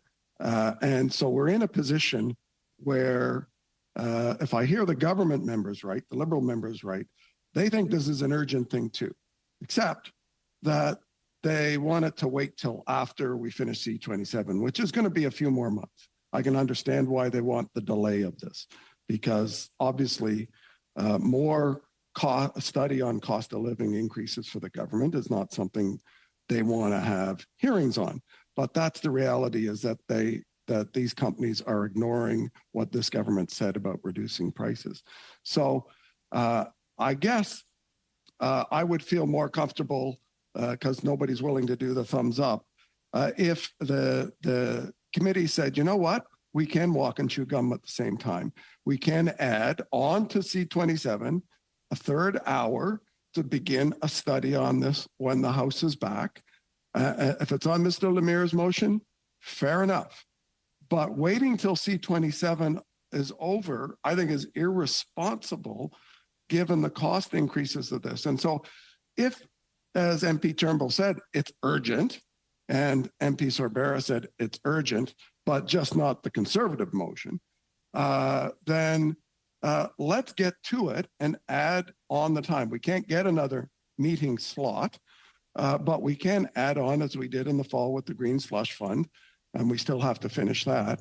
But with the Green Slush Fund, we can add on an extra hour. I'm certainly willing to spend 3 hours with the amazing members of this committee and the amazing testimony, where we do the 2 hours on the remaining elements of C27 and work on this in the third hour. But I fear where we're going is that it'll wait till after, because that's what the government wants, and they will hope it goes away and other things will take over. So I am very disappointed that the government members say it's urgent, but actually don't want to study it. So I would encourage everyone, particularly those on the subcommittee, on this committee, if you believe it's so urgent, when we have the agenda committee meet, hopefully before the House resumes, I think that's what we were talking about, to talk about our agenda, that all will be unanimous in moving forward with adding a third hour to all of ours. That's presuming, of course, and maybe I'm being a little too presumptuous that my motion will fail. I hope you still have time to change your minds and see the error of your ways, and that Canadians believe that this is something that needs to be urgently questioned, that these CEOs need to be urgently questioned, and that we can find time sometime in the next 2 weeks to call the CEO of Rogers before this committee to explain why he told us prices were going down, but is doing the opposite. But apparently, it looks like my motion is going to be defeated, so we members in this committee don't feel such urgency to figure out why it is that prices are going up when the commitment is to bring them down. So I will give everyone the benefit of the doubt, and I look forward to your support in the agenda committee to adding a third hour to our hearings, starting when the House comes back and we have our normal meeting schedule. Thank you.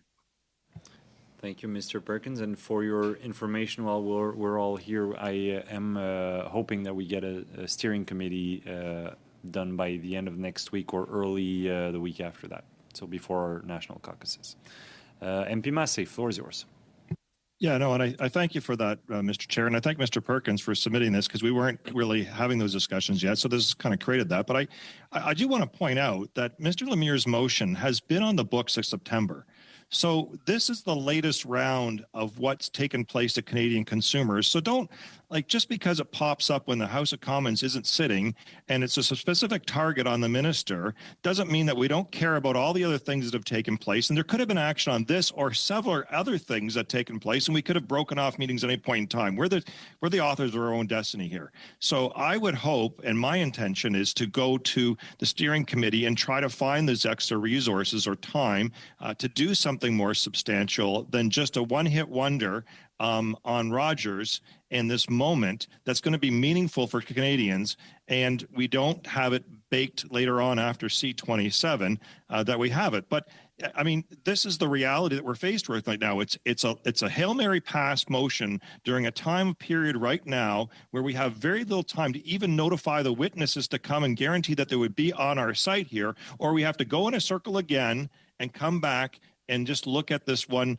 kind of narrow piece of it. So I'm not hearing that there's there, and I hope that some Liberal members might chime in and say that they're committed to actually, working with the steering committee to find the resources so that this doesn't get lost again. But that's the reality, is that we could have abandoned our C27 study at any point in time. Any motion could have happened at any point in time on this or other issues. And Mr. Lemieux's motion has been on the books since September, and we have not acted on it. And we haven't acted on it for a lot of different reasons. And I hope that we can actually then do what you're saying, Mr. Chair, is to meet together and get an appropriate combination that's more, gives also, the mere fact is that Mr. Lemieux deserves some credit by being ahead of this.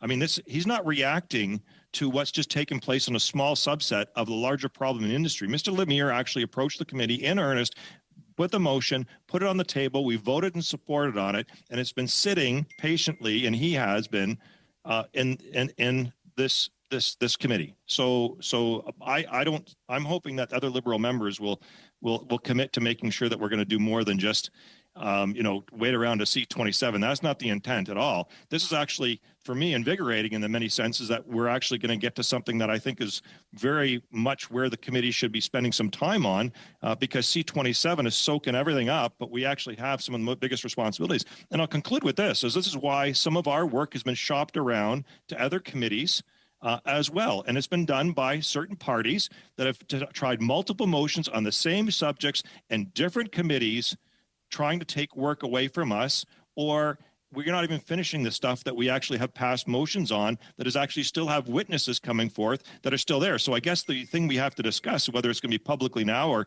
later on openly, or outside of our other meeting, we can do the subcommittee out in public as well too, is how we're going to abandon all the other work and money and investment that went into Sustainable Development Canada, went into the auto motions. Are we going to actually give all those things up as well too? I don't know. And I don't know how we solve that on the fly like this. So I just hope that we have a commitment here, though, to do what we should have done probably and been more proactive on Mr. Lemieux's motion. Merci, Monsieur Massé. Madame Ferreri. Thank you, Mr. Massey. Madame Ferreri. Thank you, Mr. Chair. And listen, this is like going around in circles. It's super frustrating. I think, Mr. Lemieux's study is obviously relevant. There's something bigger here. The looming fact is we were elected as members of parliament to work. And I'm not understanding the rationale within this group. If I'm going to be honest with you, Canadians were promised cell phone bills would not go up with this merger. That was the promise of the minister. It is front page news. They're going up. They're going up in a cost of living crisis in one of the worst months of the year of January. I've tried to feel the vibe of the room here. Everybody has said, yes, this is a problem. And then, no, we're not going to vote in favor of this motion to bring forth the minister and the CEO of Rogers. So I put it forward as a friendly suggestion, but now because I couldn't get thumbs up, I'm just going to put it forward as an official amendment that to remove within the amendment that was put forth by my colleague, Mr. Perkins, it is the same motion, but I am removing C, D, and E. So you would keep that. You would still have Minister Champagne appear before the committee and Tony Staffieri, CEO and President of Rogers. These are questions that need to be answered. You have a big study of C27. We have the time. To say that we don't have the time to conveniently log on to our computers from our constituency offices and speak for Canadians who are suffering doesn't make any sense. We're talking, 2 meetings? This is 2 hours of our time. We were elected to do this. This is our job. So that's what I would put forward to the committee members. At least you're getting the minister in front. The minister has even said himself that he would use any tools necessary. He wants to deal with this. The Liberal minister has said he wants to deal with this. So what are we even contemplating here? It doesn't make any sense. So everything after Rogers in B. Okay, so just Tony. So just to clarify, Again, the amendment would keep that A, stay as is, under B, Tony Staffieri, CEO and President of Rogers, end. So everything else after that would be deleted. None of Mirko, we're not calling on that. You can delete the rest of that. That is the amendment I am putting forward, that that they appear before January 26th. If we have to put that to the clerk, let me know. I just think this makes the most sense. We can agree on this. This is simple. You can hear, this is what the minister has said. He will use any tools possible. Let's put Canadians first. Let's get this done. Thank you. Okay, thank you, MP Ferrari. So we've all heard the terms of MP Ferrari's amendment to the motion. So now we're debating this amendment, and I will recognize Mr. Turnbull. A point of order, Mr. Chair, if I could just clarify. Don't we have a motion from Mr. Viss on the floor as well? No, Mr. Van Bynen, I ruled this amendment out of order, irreceivable. Thank you. So we've got an amendment by Madame Ferrari on the floor. Mr. Turnbull.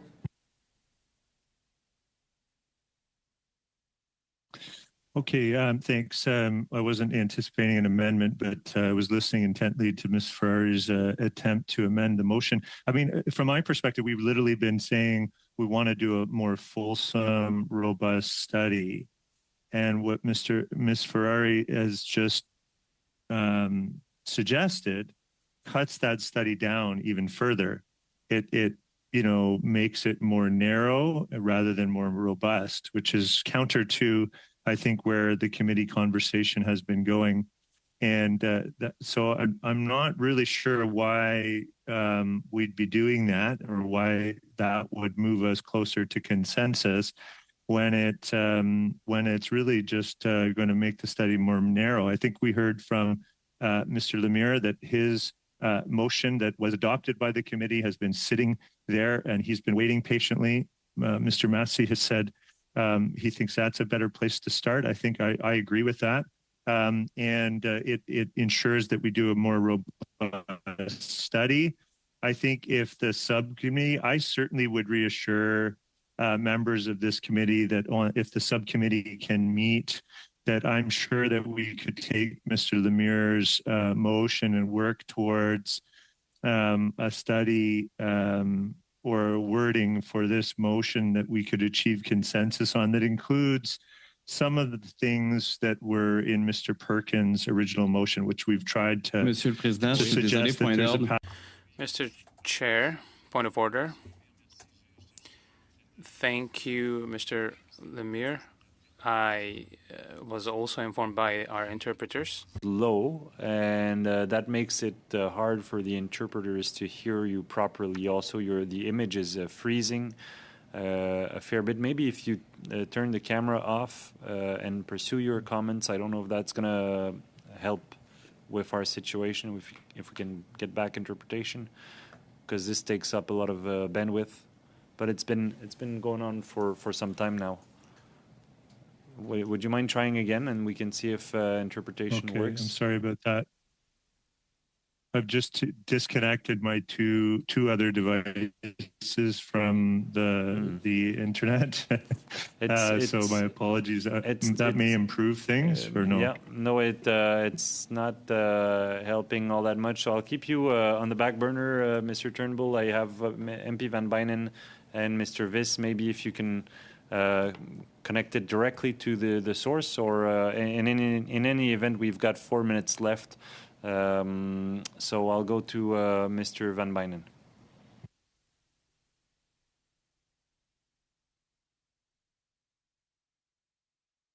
Thank you, Mr. Chair.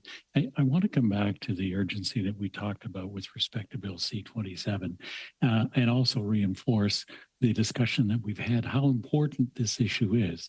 And I think that if we all believe in the importance of making sure that the industry is held accountable and responsive, that we take the time to do this right. My father used to have a saying that was act in haste and repent at leisure. And my concern is that we're in such a rush to get this done that we're not going to have an accurate analysis of what the issue is. And again, I have to go back to the fact that there are a lot of components that are at issue here, not the least of which is investment in technology, not the least of which is the dynamics of competition, not the least of which is there's a difference between price and cost that's determined by the volumes that people have, whether the volumes go up or down. You could have the same price, and if your utilization goes up, the cost goes up. So there's a lot of things that need to be examined very thoroughly and very clearly and in depth and wholesomely. And I just go back to what I had said earlier. If this is important, I know that we should give it the fullness of our attention, that it needs to be prompt, but at the same time, and I've heard that we can walk and chew gum at the same time. We can do two things at the same time. My biggest fear is that we're looking at doing 1.5 things at the same time. And I'm really disappointed that we're not giving it the thoroughness that it needs. We're not giving it the level of investigation, the level of facts, so that we can have a fact-based decision and go forward with making sure that we're doing what's right for our communities. There is the authority for rollbacks on prices as well. But at the same time, we haven't done anything to slow down the runaway technology that Bill C-27 has. And that's a genuine concern that I have. So let's make sure that we're doing what's right for the country and not just trying to grab media headlines. I think it's important that we give full consideration to the issue at hand. And if we're genuinely concerned about it, then let's make sure that it's a thorough analysis, that we get all the facts. With respect to the amendment that's being proposed, I'm not sure that if we say everything after C is deleted, that includes the paragraph that talks about the progress report, which I think is essential. And that could form a part of what's being proposed by Mr. Lemaire. So I think that we need to give this due consideration, thorough consideration, and we need to make sure that what we're doing is in the best interest of the country and not necessarily politically expedient. Thank you, Mr. Chair. Okay, thank you, Mr. Van Bynen. And I see that we're getting near the end, getting to the end of this 2-hour meeting. So given that we haven't reached a decision, the meeting will be suspended. And I'm hopeful that subcommittee, which will meet in the coming days, will be able to work out our differences and come back with a plan that's gonna be make good use of the resources of this committee on behalf of Canadians. So I want to thank you all for this first committee of 2024. It's good to see you all. Do we get to vote? No, the meeting is suspended because we've reached the time allocated for the hour. So unfortunately, then it'll be the first thing when we resume because meeting suspended then continues, as you all know. So the meeting is suspended. Thank you all. Looking forward to see you all in person.